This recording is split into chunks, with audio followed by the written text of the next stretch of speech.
In today's episode, you'll learn some classic beginner mistakes that you should avoid in podcasting.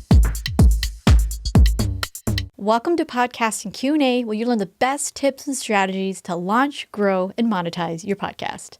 This week's question comes from Jared.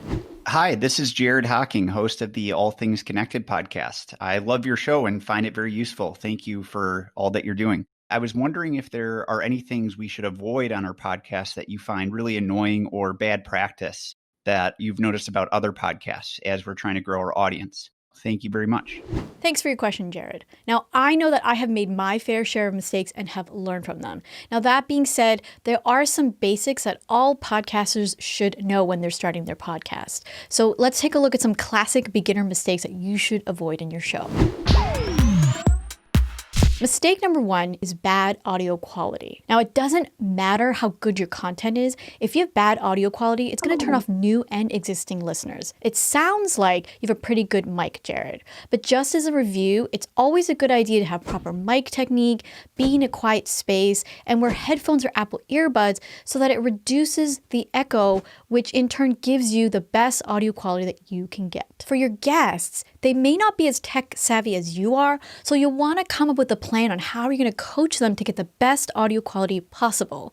That can mean things like making sure they're in a quiet space, having them wear headphones, or even having you invest in recording software like Riverside or Squadcast so that you can capture the best audio quality possible. Mistake number two is not preparing enough.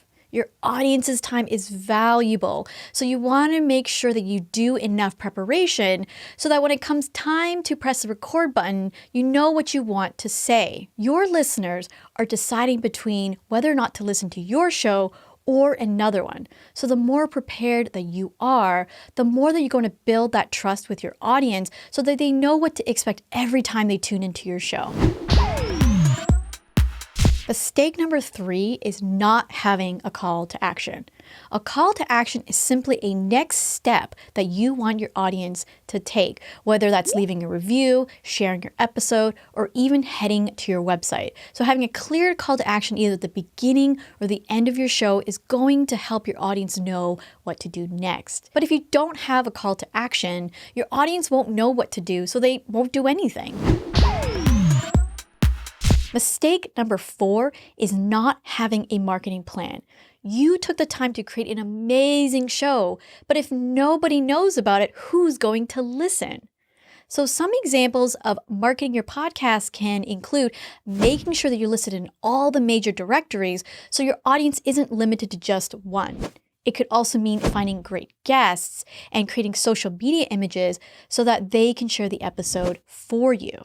It could even mean creating an email list so that you can maintain a relationship with your listeners and so they know when new episodes drop. Now, the term marketing seems really intimidating, but if you think about it, it's just a way for you to make sure that somebody knows about your show. So taking these small but mighty steps is really going to help you build your audience. At the end of the day, you're going to make mistakes, and that's okay. But if you want to minimize those mistakes, feel free to check out our How to Start a Podcast playlist on YouTube. We'll leave a link in the show notes. And remember, podcasting is a marathon, not a sprint. So even if you do make mistakes, learn from them and grow because your audience will love you for it. Thanks for sending us your question, Jared. If you have a question you would like for us to answer on a future episode of the show, head to speakpipe.com/Buzzsprout or click on the link in the show notes and leave a brief audio message. Podcasting Q&A is available in both video and audio format. If you like video, please subscribe to the Buzzsprout YouTube channel. And if you like audio, Podcasting Q&A is available in all your favorite podcasting apps. That's it for today. Thanks for listening. And as always, keep podcasting.